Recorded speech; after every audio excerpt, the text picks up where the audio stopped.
Hi, this is Don Metznick, and today I'd like to introduce you to the Social Media Strategic Investing Control Map.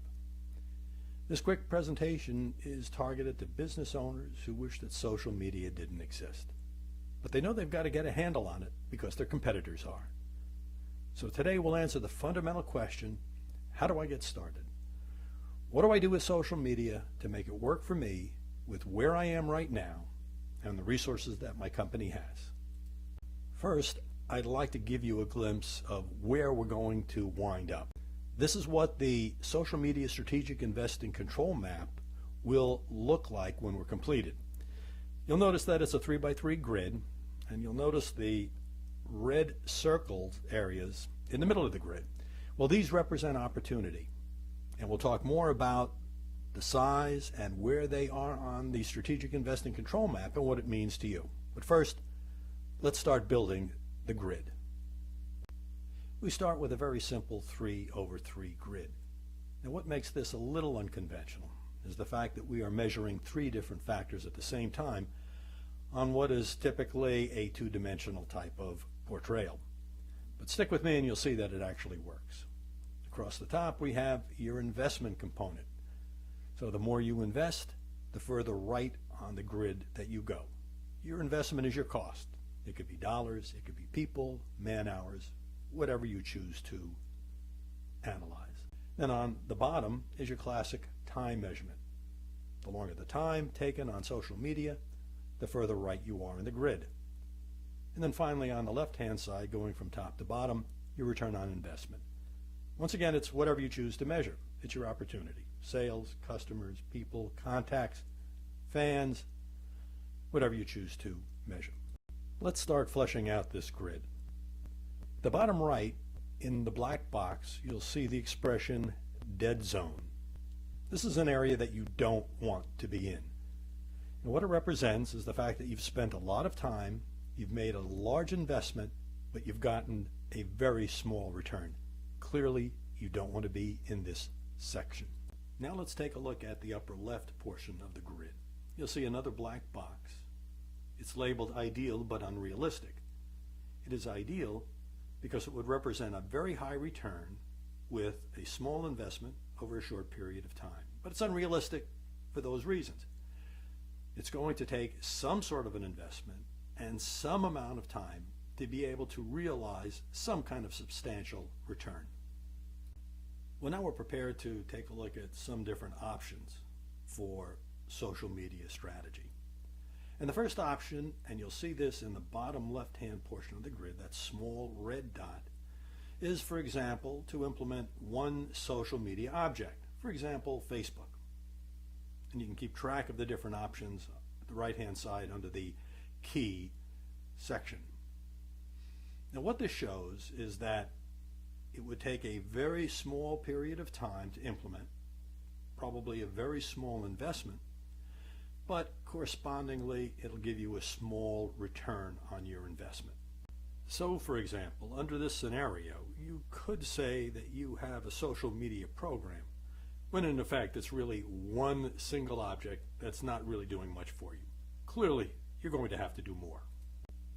Now let's look at another alternative. The alternative is to have multiple objects. By objects I mean social media objects. And I am using the Brian Solis term on this. And so, for example, you can have Facebook, you can have LinkedIn, you can have Twitter. And the larger red dot represents the impact and cost and time implications of having multiple objects. In other words, it would take you a longer time to implement, require a greater investment, but your return is greater. Now, I'd also like to point out that the size of the red dot, the area, represents, in a sort of symbolic way, the opportunity. So the greater the red dot, the greater the opportunity.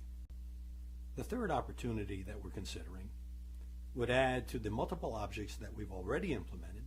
Well, we'll do some blogging. We'll have some casual activity, and we'll be listening to the online conversations, trying to sort out which ones would be appropriate for us and getting ready to jump in at the appropriate time. Let me point out again that this increased level of activity It is taking more time, it has a greater investment, but the return is getting larger.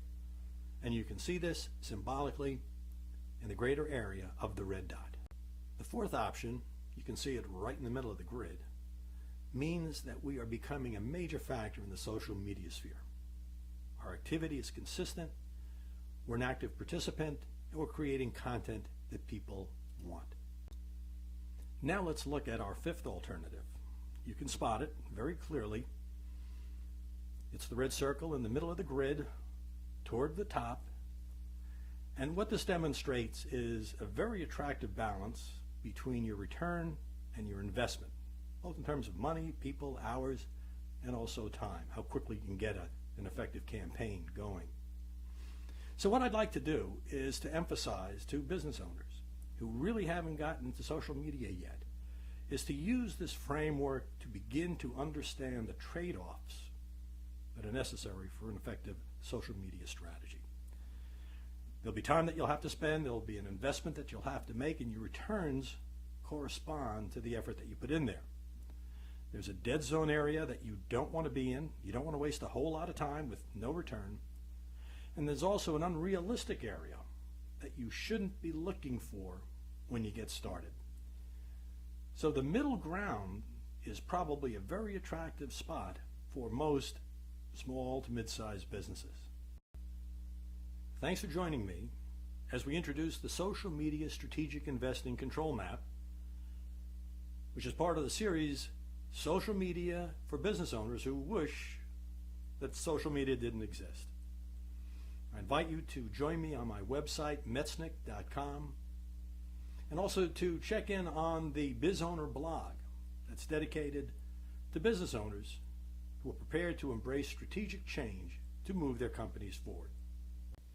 Thank you for your time, and I look forward to bringing you additional information on how to manage social media for small and mid-sized businesses.